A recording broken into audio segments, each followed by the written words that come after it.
السلام علیکم ورحمۃ اللہ وبرکاتہ۔ اعوذ باللہ من الشیطان الرجیم، بسم اللہ الرحمن الرحیم۔ وَيَسْتَفْتُونَكَ فِي النِّسَاءِ قُلِ اللَّهُ يُفْتِيكُمْ فِيهِنَّ وَمَا يُتْلَى عَلَيْكُمْ فِي الْكِتَابِ فِي يَتَامَى النِّسَاءِ اللَّاتِي لَا تُؤْتُونَهُنَّ مَا كُتِبَ لَهُنَّ وَتَرْغَبُونَ أَن تَنكِحُوهُنَّ وَالْمُسْتَضْعَفِينَ مِنَ الْوِلْدَانِ وَأَن تَقُومُوا لِلْيَتَامَى بِالْقِسْطِ وَمَا تَفْعَلُوا مِنْ خَيْرٍ فَإِنَّ اللَّهَ كَانَ بِهِ عَلِيمًا۔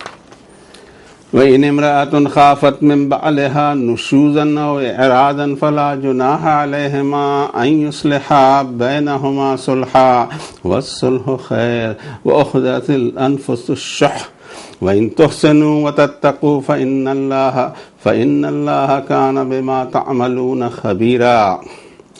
وَلَن تَسْتَطِيعُوا أَن تَعْدِلُوا بَيْنَ النِّسَاءِ وَلَوْ حَرَصْتُمْ فَلَا تَمِيلُوا كُلَّ الْمَيْلِ فَتَذَرُوهَا كَالْمُعَلَّقَةِ وَإِن تُصْلِحُوا وَتَتَّقُوا فَإِنَّ اللَّهَ كَانَ غَفُورًا رَّحِيمًا۔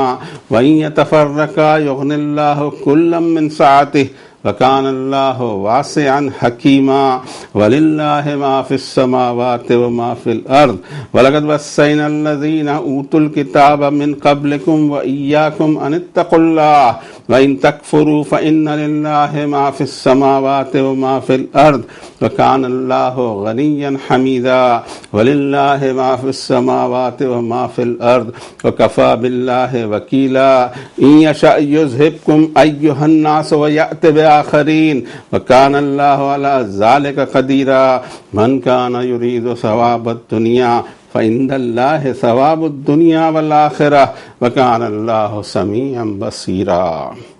صدق اللہ العظیم وصدق رسولہ النبی الکریم ونحن علی ذلک لمن الشاہدین والشاکرین والحمد للہ رب العالمین۔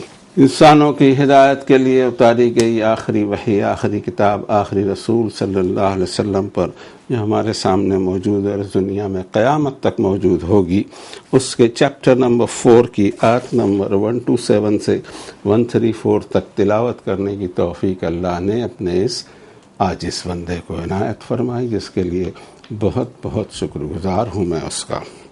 ہونا یہ چاہیے کہ اب میں، آپ اور ساری دنیا رجوع کرے اس کتاب سے اور پتہ چلائے کہ ہمارا رب ہم سے کیسی زندگی چاہتا ہے، جس کے سامنے ایک دن ہمیں چاہ کر یا نہ چاہ کر حاضر ہونا ہی ہے۔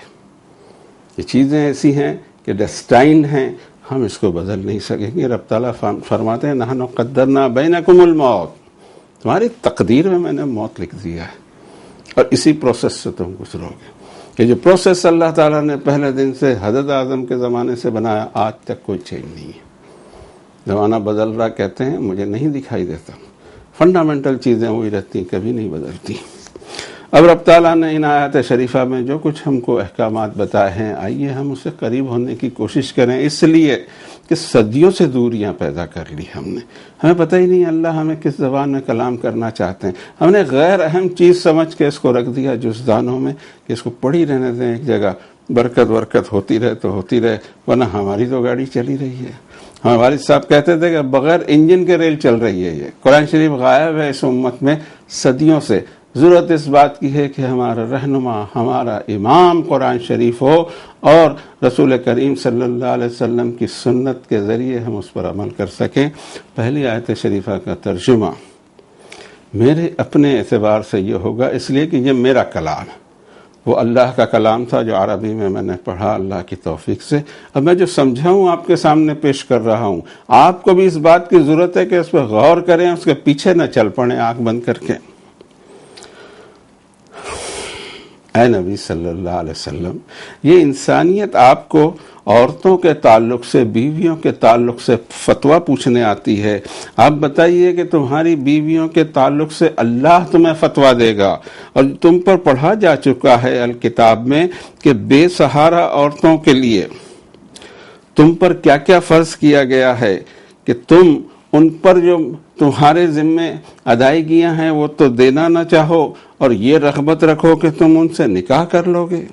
اور یہ ہیلپ لیس بچے، ہونا تو یہ چاہیے کہ تم ہیلپ لیس لوگوں کے لیے، یتیم لوگوں کے لیے، بے سہارا لوگوں کے لیے جسٹس پر قائم رہتے، انصاف پر قائم رہتے، تم جو کچھ بھی عمل کرو گے نیکیوں کا، اللہ کو اس کا علم ہوتا ہے۔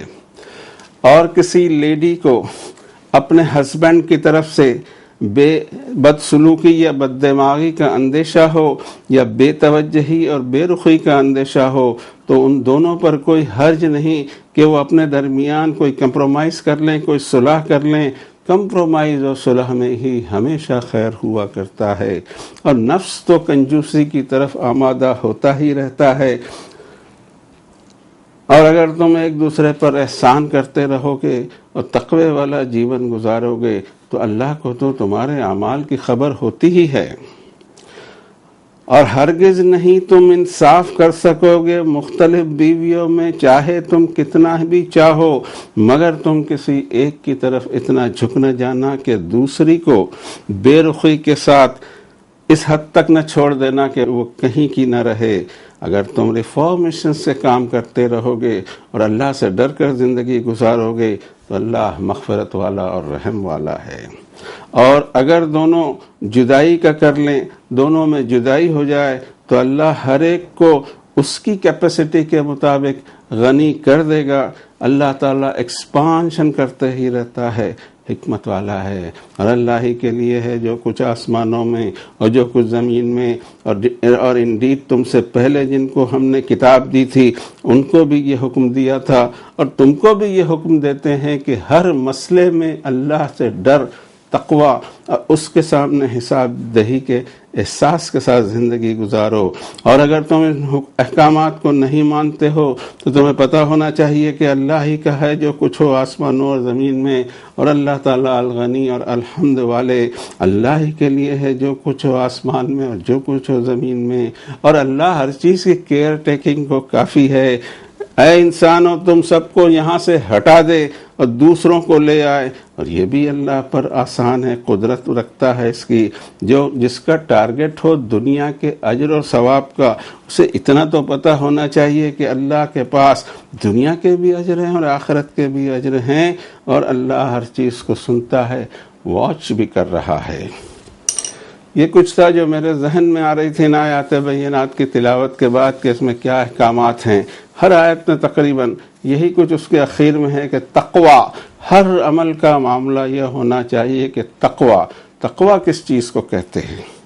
حضرت عمر سے ایک روایت سے بیان کی جاتی ہے، بڑی اچھی لگتی ہے وہ، کہ تقوی اس کو کہتے ہیں کہ جب خاردار جھاڑیاں، کانٹوں والی جھاڑیوں کے علاقے سے پار کرنا ہو ہمیں تو دامن بچاتے ہوئے ہر کانٹے سے جس طرح ہم گزر جاتے ہیں ایسے ہی گزرنے کی کوشش کریں، اس کو تقوی کہتے ہیں۔ یہ دنیا کانٹوں بھری ہے، ان کانٹوں کے اندر ہمیں اپنا راستہ بنانا ہے اور سمیٹ کے اپنی زندگی کو گزار لینا ہے۔ تقوی کے دوسرے معنی اللہ تعالیٰ کے سامنے ایک اکیلے پن کے ساتھ حاضر ہونے کا ہے کہ جب ہمارے والد ہمارے کام نہیں آئیں گے، ہماری اولاد ہمارے کام نہیں آئے گی، کوئی کسی کے کام نہیں آئے گا، تنہا کھڑے رہنا ہے۔ گواہیاں ہر چیز کی اللہ کے پاس موجود ہوں گی، ہماری چمڑی، ہماری کھالیں بھی گواہی ہمارے خلاف دیں گی، ہر ریکارڈ، ہماری ہر چیز ان کیمرہ اور آن دی ریکارڈ ہوگی۔ ہم بھاگ نہیں سکیں گے، انکار نہیں کر سکیں گے، بات کو بنا نہیں سکیں گے، وکیل ملے گا نہیں جو بات کو بدل دے یا فائل کو سرکا دے۔ ہمیں اللہ کے سامنے اپنے چھوٹے سے چھوٹے عمل کے لیے بھی جواب دہ ہونا ہے۔ پھر چھوٹا عمل نیکی کا ہوا تو ثواب بھی دیں گے اللہ، لیکن چھوٹا عمل برائی کا ہوا تو حساب لیا جائے گا۔ پھر اللہ تعالیٰ اس میں جو معاف کر دیں، گناہ تو انسان سے ہوتے رہتے ہیں، مغفرت، معافی اور سوری کا دروازہ کھلا ہے جب تک موت کا پروسیس نہ شروع ہو اور انسان اس کو استعمال کر لے۔ پہلی آیت شریفہ میں فرمایا کہ وَيَسْتَفْتُونَكَ فِي النِّسَاءِ، اے نبی صلی اللہ علیہ وسلم آپ سے فتویٰ پوچھتے ہیں لوگ لیڈیز کے معاملات میں، تو فتوے کا جواب کون دیتا ہے؟ یہ بہت اہم چیز ہے، اس طرف ہم نے صرف نظر کیا، اس لیے ہمارا کوئی مسئلہ آج تک حل نہیں ہو رہا۔ خود ہمیں نہیں معلوم کہ کس ڈائریکشن میں ہماری زندگی گزرنا چاہیے۔ دنیا میں ہمیں ایسا دکھائی دے رہا ہے کہ آگے اندھیرا ہی اندھیرا ہے، گاڑی ہماری چلے جا رہی ہے، ہم نے وہ چیز ہی چھوڑ دی جو کتاب اللہ کا مزاج تھا، ہمارا ایک مزاج 200 سال بعد ایسا تیار ہوا جس میں کتاب اللہ کا رول نہیں ہے، خصوصاً عورتوں کے معاملات میں، اور یہ فتوے اور سوال کے معاملات میں ایسا دکھائی دیتا کہ اس کا کوئی حق ہی نہیں کسی کو۔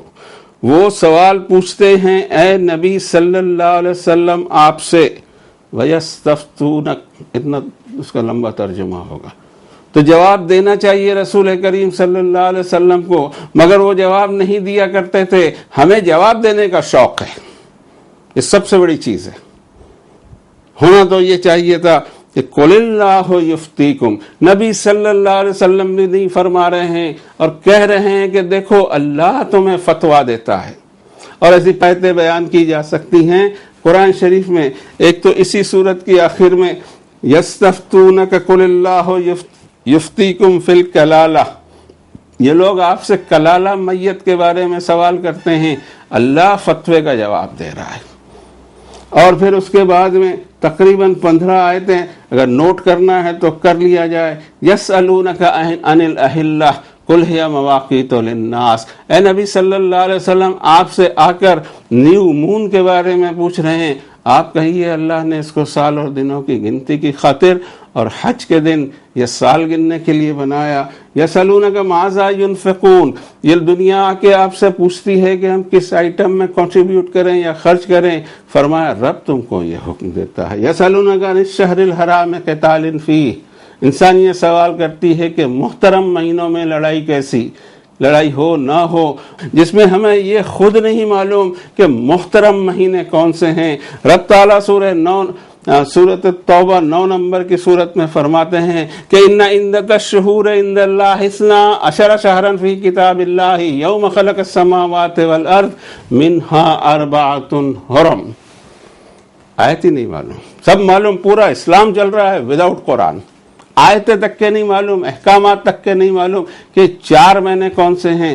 ڈھونڈیے آپ کے گھر میں 1400 سال سے قرآن شریف موجود ہے آپ ہی کے گھر میں، آپ کو توفیق ہونی چاہیے کہ آپ اٹھا کے دیکھیں کہ آپ کا رب کیا کہہ رہا ہے۔ ساری دنیا کی سنیں گے، رب کی سننے کی فرصت کسی کو نہیں۔ ایسی 15 کل آیتیں ہیں، نبی صلی اللہ علیہ وسلم جواب نہیں دیتے، اس لیے کہ رب تعالیٰ فرماتے ہیں وَمَا يَنْتِقُ عَنِ الْهَوَىٰ إِنْ هُوَ إِلَّا وَحْيٌ يُوحَىٰ، میرے نبی صلی اللہ علیہ وسلم کی شان یہ ہے کہ من کی کوئی بات کہتے ہی نہیں، وہ صرف وہ بات کہتے ہیں جو ان پر آسمان سے وحی کی جاتی ہے۔ ہمارا معاملہ بالکل الگ ہے، وحی سے ہمیں کوئی تعلق نہیں، سنت سے ہمیں کوئی تعلق نہیں، دین میں جواب دیے چلے جا رہے ہیں، کسی کا خوف نہیں، کسی کا ڈر نہیں۔ کیا پتہ آخرت میں کیا ہو، کتنی زندگیاں، لاکھوں انسانوں کی زندگیاں ہماری وجہ سے بگڑ گئی ہوں گی، لیکن ہم نے پرواہ نہیں کیا، قرآن شریف کی طرف رجوع نہیں کیا۔ اب بھی وقت ہے کہ ہم لوٹیں اور یہ فنا ہوئی ہماری عزت اور یہ گلی گلی کی ذلت سے بچنے کی کوشش کریں۔ اس کتاب کو اٹھا لیں جس کے ساتھ اللہ کے وعدے ہیں۔ حدیث شریف میں آیا ہے کہ جس نے اس کتاب کو اٹھا لیا اللہ اپنی رحمتوں میں اس کو جگہ دے گا، اس کا مرتبہ دنیا میں بلند کرے گا، اور جو اس کتاب کو چھوڑے گا اللہ اس کو توڑ کے پھینک دے گا۔ مگر ہمیں کہاں پرواہ ہے، ہمیں نہ حدیثیں بتائی جاتی ہیں، نہ ہمیں قرآن شریف بتایا جاتا ہے، اور ہمیں پورا ایک پیکیج دین کا دے دیا جاتا ہے جس کو قرآن شریف اور حدیث شریف سے کوئی تعلق نہیں، اور ہم مڑ کے پوچھنے کو تیار نہیں کہ کون سا دین ہے۔ Let me come back. اب سوال یہ ہے کہ بہت سارے معاملات میں ہم سے بھی پوچھا جاتا ہے۔ نبی کریم صلی اللہ علیہ وسلم کی ایک سنت جو ہمیں حدیث کی کتاب میں ملتی، یہ حدیثیں بھی نہیں بتائی جاتی۔ احمد و دارمی کی مشکات کے باب القصب و طلب الحلال میں یہ حدیث شریف موجود ہے، کوئی جائے کوئی دیکھے، بتائیں گے کیسے؟ اگر ہم بتا دیں آپ کو تو پھر ہمارا کام بند ہو جائے، ہماری ویلیو ختم ہو جائے دین میں۔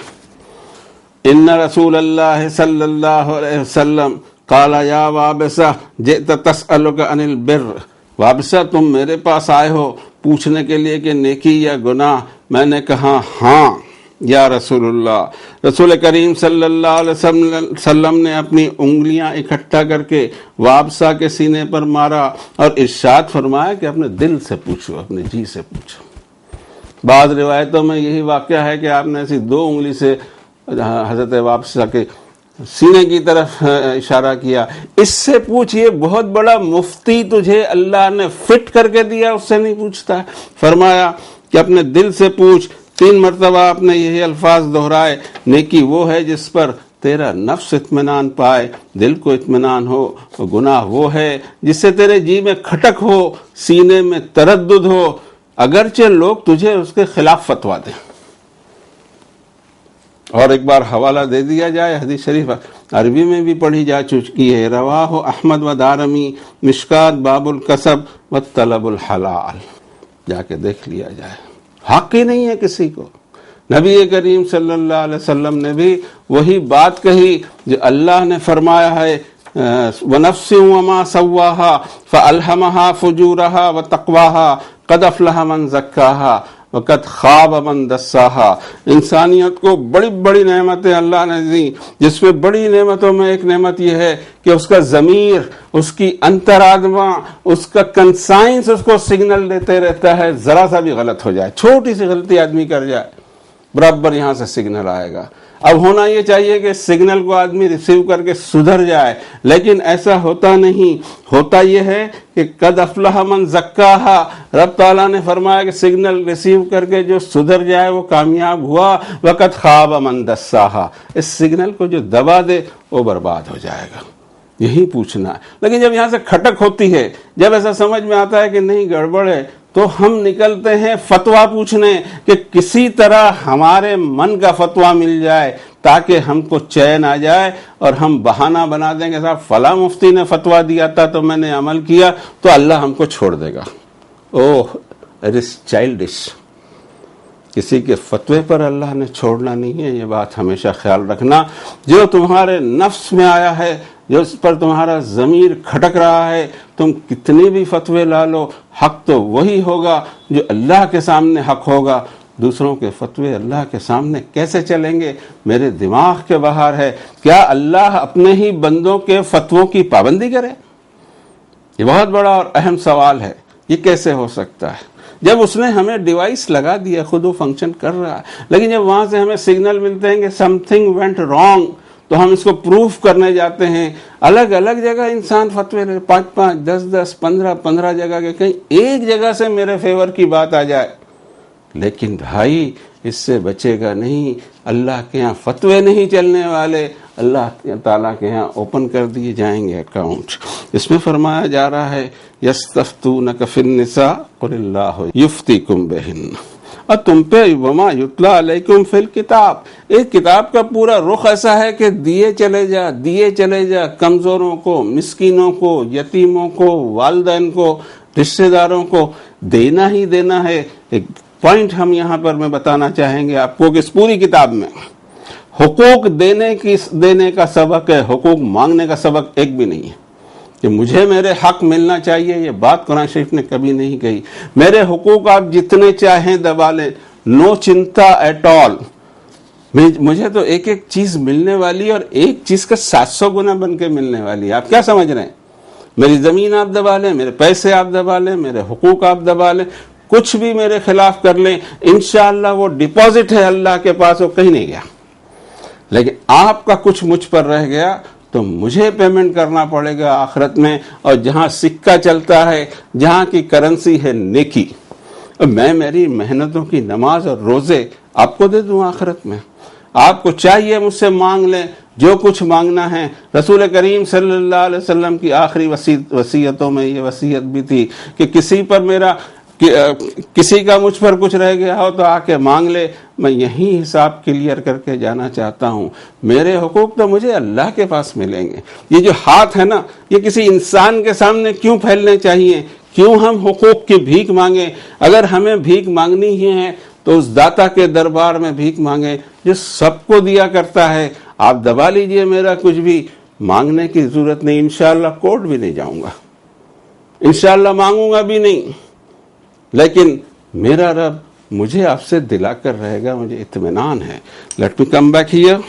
اب جو تلاوت کی جا چکی ہے تمہیں کتاب میں، اس مزاج کو سمجھتے نہیں اور تم فتویٰ پوچھتے ہو. اچھا تمہارا یہ دل چاہ رہا ہے کہ لا تؤتونہن ما کتب لہن، ان کے جو فرائض تم پر عائد ہوتے ہیں وہ بے سہارا عورتیں ہیں، تم ان کو اپنے نکاح میں لانا چاہتے ہو تو تم کو پورا رسپیکٹ دینا پڑے گا ایز اے رسپیکٹڈ لیڈی جو آپ کی مسز ہو، لیکن چاہ رہے ہیں کہ جو فرض کیا گیا وہ تو دینے کی نوبت نہیں آئے، اور رغبت یہ رکھتے ہو کہ تنکحوہن، ان سے نکاح کر جاؤ. یہ کیسا مزاج ہے؟ والمستضعفین من الولدان، اور وہ ہیلپ لیس بچے، حالانکہ تم کو بار بار حکم دیا جا چکا ہے کہ وَأَن تَقُومُوا لِلْيَتَامَى بِالْقِسْطِ، ہیلپ لیس عورتیں ہوں یا بچے ہوں یا جو کوئی بھی ہو، قسط جسٹ انصاف پر تمہیں رہنا ہے. وَمَا تَفْعَلُوا مِنْ خَيْرٍ، چھوٹے سے چھوٹی بھی نیکی کرو گے تو اللہ کو اس کا علم ہے. وَإِنِ امْرَأَةٌ خَافَتْ مِنْ بَعْلِهَا نُشُوزًا أَوْ إِعْرَاضًا فَلَا جُنَاحَ عَلَيْهِمَا أَنْ يُصْلِحَا بَيْنَهُمَا صُلْحًا وَالصُّلْحُ خَيْرٌ وَأُحْضِرَتِ الْأَنْفُسُ الشُّحَّ وَإِنْ تُحْسِنُوا وَتَتَّقُوا فَإِنَّ اللَّهَ كَانَ بِمَا تَعْمَلُونَ خَبِيرًا. کسی لیڈی کو اپنے ہسبینڈ کی طرف سے بد دماغی یا بدسلوکی یا بے توجہی، بے رخی کو فیس کرنا پڑ رہا ہو تو ان دونوں پر حرج نہیں کہ وہ کسی صلح یا کسی پوائنٹ پر پہنچ جائیں، اس لیے کہ والصلح خیر. یہ ایک فنڈامنٹل بات اللہ تعالیٰ نے کہہ دی، صلح میں، کمپرومائز میں ہی ہمیشہ خیر ہوتا ہے. صلح حدیبیہ اس کی زندہ مثال ہے، جو بظاہر شکست دکھائی دیتی ہے لیکن باطن میں چند ہی سالوں میں، چند بہت بڑی بات کہہ دی ہم نے، صرف 2 سالوں میں پورے حالات کا رخ بدل گیا صلح حدیبیہ کے کارن. اور ہمارا معاملہ یہ ہے کہ نہیں، ہماری تو ناک کٹ جائے گی، ہم کیسے اس پر ہے نا کمپرومائز کر سکتے ہیں؟ ہم حق پر ہیں. سوال حق اور باطل کا نہیں ہوتا ہے نہ 2 آدمی، 2 قوم یا 2 کمیونٹی کے بیچ، سوال ہوتا ہے کہ امن ڈسٹرب نہ ہو. اس کے لیے صلح کی خاطر حدیبیہ کی حد تک بھی انسان جھک جائے تو بھی اس کے لیے خیر اور خیر ہی برآمد ہوگا. والصلح خیر. ہمارا معاملہ ایسا نہیں ہے. وَأُحْضِرَتِ الْأَنفُسُ الشُّحَّ، اتنی زبردست بات اللہ تعالیٰ نے کہہ دی انسان کی فطرت کے بارے میں کہ انسان کا نفس کنجوسی کی طرف مائل ہوتا ہی ہے. ایک انگلش ٹرانسلیٹر نے اس کا بہترین ترجمہ کیا، and selfishness ever present in human souls, ہمیشہ رہتی سیلفشنس، اپنی طرف معاملے کو کھینچنے کی. اب اس کو کنٹرول کیسا کیا جائے؟ یہ نہ سمجھیں کہ یہ فطرت آپ میں سے نکل جائے، مجھ میں سے نکل جائے. یہ فطرت ہمیشہ رہے گی، ہر ایک میں رہے گی، ہر دور میں رہے گی، قیامت تک رہے گی. دن پھر کیا کرنا؟ اس کا کنٹرول. یہ خواہشیں جو ہمیں لگی ہوئی ہیں یہ لگی رہیں گی، اور ہزاروں خواہشیں ایسی ہوں گی جس پہ ہر خواہش پہ ہمارا دم نکلتا جائے گا. دم کو نہ نکلنے دیں، صبر کریں اینڈ خواہش کو کنٹرول کریں. وَإِن تُحْسِنُوا، ایک دوسرے پر احسان کرتے رہو گے. وَتَتَّقُوا، اور اللہ کے سامنے اپنے عمل کا جواب دینا ہے، یہ احساس ہوگا تو ان اللہ کان بما تعملون خبیرا، تمہیں پتہ ہونا چاہیے کہ تمہاری ہر حرکت کی خبر ہوا کرتی ہے اللہ کو. وَلَن تَسْتَطِيعُوا أَن تَعْدِلُوا بَيْنَ النِّسَاءِ، ہرگز یہ نہیں ہو سکتا کہ تم مختلف بیویوں میں یا ایک سے زیادہ بیویوں میں انصاف پر قائم رہ سکو. This is also one kind of fatwa from Allah himself کہ یہ مشکل ہے تمہارے لیے، کر نہیں سکو گے. اب کیا کرو؟ وَلَوْ حَرَصْتُمْ، کتنی بھی کوشش کرو یہ پاسبل نہیں ہے انسانی فطرت میں. فَلَا تَمِيلُوا كُلَّ الْمَيْلِ، کسی ایک کی طرف اتنا نہ جھک جانا کہ فَتَذَرُوهَا كَالْمُعَلَّقَةِ، دوسری کو ادھر لٹکنے دو، نہ ادھر کی نہ ادھر کی. یہ حرکت کبھی نہیں کرنا، یہ گناہ میں چلے جاؤ گے. کم زیادہ ہوتا رہے گا، اس کو بیلنس کرتے رہنا ہے. جسٹ زندگی بھی ایک ڈرائیور جیسی زندگی ہے، کار کا اسٹیئرنگ لیتا ہے وہ، اور اس کو رائٹ لیفٹ کرتے ہوئے اپنا راستہ بناتے ہوئے گزر جاتا ہے. اس دنیا کو بھی ایسے ہی گزارنا ہے. کبھی لیفٹ میں جائے گی گاڑی، کبھی رائٹ میں جائے گی، اس کو سنبھالتے رہیں. لیفٹ میں چلے گئی، استغفار اور توبہ کریں. رائٹ میں چلے گئی تو پلس پوائنٹ ہیں، لیکن صراط مستقیم کو آدمی نہ چھوڑے. وَلَوْ حَرَصْتُمْ فَلَا تَمِيلُوا كُلَّ الْمَيْلِ فَتَذَرُوهَا كَالْمُعَلَّقَةِ. وَإِن تُصْلِحُوا وَتَتَّقُوا، ایوری ٹائم اصلاح اور صلح کا جذبہ ہوگا اور اللہ سے ڈر کا احساس ہوگا تو بے شک اللہ تمہارے چھوٹی موٹی چیزوں کو کے لیے غفور الرحیم ہے۔ وَإِن يَتَفَرَّقَا يُغْنِ اللَّهُ كُلًّا مِّن سَعَتِهِ، اگر جدائی ہی دونوں میں ہوتی ہو، گاڑی چل نہیں پا رہی ہو، تو پھر اللہ تعالیٰ ہر ایک کو مالدار کر دیں گے، غنی کر دیں گے، آزاد کر دیں گے پریشانیوں سے، اور ہر ایک کو اس کی کیپیسٹی سے نوازیں گے۔ اصل میں یہ معاملہ ہونا چاہیے کہ اب حدود اللہ کی پابندی نہ ہو رہی ہو تو وہ جوڑا الگ ہو سکتا ہے، اللہ تعالیٰ دونوں کے مالک ہیں، دونوں کے لیے خیر کا فیصلہ فرما سکتے ہیں۔ وَقَالَ اللَّهُ وَاسِعًا حَكِيمًا، اللہ تو ایکسپانشن دیتے ہی رہتے ہیں، حکمت والے ہیں۔ وَلِلَّهِ مَا فِي السَّمَاوَاتِ وَمَا فِي الْأَرْضِ وَلَقَدْ وَصَّيْنَا الَّذِينَ أُوتُوا الْكِتَابَ مِنْ قَبْلِكُمْ وَإِيَّاكُمْ أَنِ اتَّقُوا اللَّهَ، ہر دور میں میں نے اپنی ہر کتاب اور ہر رسول کے ذریعے یہی پیغام بھیجا تھا کہ اللہ کے سامنے، میرے سامنے تمہیں حساب کے لیے ایک دن کھڑا ہونا ہے، اور اس احساس کو یہاں کر لو، جگا لو۔ اس دنیا میں رہتے ہوئے اگر یہ احساس ہم میں جاگ جائے کہ میرا رب مجھے دیکھ رہا ہے، تو فرمایا وَلِمَنْ خَافَ مَقَامَ رَبِّهِ جَنَّتَانِ، جو آج ڈر گیا کہ کل اسے اپنے رب کے سامنے کھڑا ہو کے حساب دینا، تو اس کے لیے تو دو جنتیں ہیں جناب۔ کیا سمجھ رہے ہیں آپ اس اللہ کو جو عالم الغیب والشہادہ، جو مالک عظیم ہے، ہر چیز کا ایک ایک جنت نواز دے زمین آسمان کے برابر ایک ایک شخص کو، بشرطے کہ وہ شرائط پر ہم عامل ہوں، یہ خواب اور ڈے ڈریمنگ بند ہو جائے ہماری، بلکہ ہم یہ سمجھیں کہ اس کو محنت سے کمانا ہے۔ اس دنیا میں 2 روٹی بغیر محنت کے نہیں ملتی، اتنی بڑی جنت بغیر محنت کے مل جائے، یہ عقل میں بیٹھتا ہے؟ نو۔ اب تعالیٰ فرماتے ہیں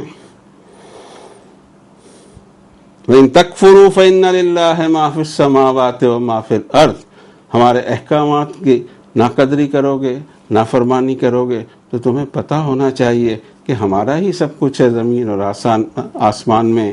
وَكَانَ اللَّهُ غَنِيًّا حَمِيدًا وَلِلَّهِ مَا فِي السَّمَاوَاتِ وَمَا فِي الْأَرْضِ وَكَفَى بِاللَّهِ وَكِيلًا، آسمانوں اور زمین کے ذرے ذرے کی حفاظت اور کیئر ٹیکنگ اور خبر رکھنا اور ان کو ان کا رزق مہیا کرنا، سب پہ قادر ہیں اللہ۔ ان یشاء یذھبکم ایھا الناس، بھرم میں رہنا نہیں ہے انسانوں، اگر اللہ چاہے تو تم سب کو یہاں سے ختم کر دے، اس کرۂ زمین کو یا ایریا کو، ویأتی بآخرین، اور تمہاری جگہ دوسروں کو لائے، اور یہ ہوتے ہی چلا آ رہا ہے۔ سیٹلائٹ سے تو ہمیں اب یہ پتہ لگ رہا ہے کہ اس دنیا میں کئی تہذیبیں، کئی دور، کئی ترقی، کتنے ہی ترقی والے علاقے ہوئے ہیں، مگر سب زیر زمین ہیں۔ یہ زمین کھا گئی آسماں کیسے کیسے، اس زمین کے اندر میں انسانیت کی تاریخ پوشیدہ ہے، کیا کیا نہیں نوازا تھا اللہ نے ان کو۔ فرمایا اتنا تو تمہیں نہیں نوازا، اتنا میں نے نوازا تھا، لیکن ان کی حرکتوں کے کارن کسی کو زمین میں دھسا دیا گیا، کسی پر آسمان سے ایسی عذاب بھیجا گیا کہ تباہ کر دے، کسی کو غرق آب کر دیا گیا، اور کسی کے نشان رہنے دیے، کسی کے نشان بھی مٹا کے رکھ دیے اللہ رب العالمین کے کہ ڈھونڈتے بیٹھو ان کو۔ وَمَزَّقْنَاهُمْ كُلَّ مُمَزَّقٍ، اچھی طرح سے ان کو کچل ڈالا، اور جعلناہم احادیث، ان کی کہانیاں چھوڑ دی۔ اب آپ وہاں ٹورزم لے کے جاتے رہیے، عبرت حاصل نہیں کرنا، جبکہ اللہ تعالیٰ قرآن شریف میں سب سے زیادہ ٹورزم کو پروموٹ کرتے ہیں، ٹورزم پہ زبردست اس میں توجہ دلائی گئی ہے، لیکن اس کا ٹورزم، قرآن شریف کا ٹورزم عبرت کے لیے ہوتا ہے، اور ہمارا ٹورزم انجوائمنٹ کے لیے ہوتا ہے۔ یہ کھنڈرات کہاں گئے؟ یہ بئر معطلۃ و قصر مشید، یہ زبردست کھنڈرات، یہ محل، یہ چوبارے، یہ بڑے بڑے کنویں، یہ سب آج یوزلیس پڑے ہوئے ہیں، کہاں گئے اس کے رہنے والے؟ یہ ہم کبھی نہیں سوچتے، ٹورزم میں یہ سوچا نہیں جاتا، لیکن قرآن شریف سے جو ٹورزم سکھایا جاتا ہے اس میں یہ عبرت کے نشان ہیں کہ آخر کس چیز پر اللہ تعالیٰ ان سے خفا ہوا۔ چند چیزیں جو کچھ تھوڑی بہت دنیا میں نے دیکھی ہوگی، خصوصاً میرے اپنے ملک میں، ایک تو شرک، غلیظ قسم کا شرک، دوسرے بے حیائی، تیسرے بے انصافی۔